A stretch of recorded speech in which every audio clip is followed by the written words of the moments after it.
Hello, hello mga kablagets. Ngayon magluluto tayo ng pusit, isa sa aking paboritong ulam. So, let's cook! First, isitay natin ang garlic at saka onion. And then, ilagay natin ang pusit. Ayan na po. Then, isitay muna natin siya bago natin takpan. Ayan, sitay-sitay.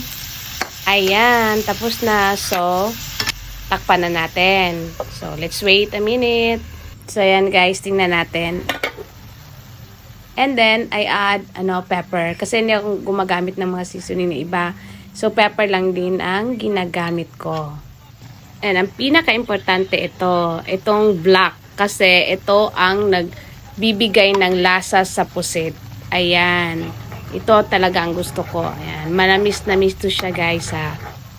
Ayan, luto na. Let's serve it hot. Bon appetit! Thank you guys for watching.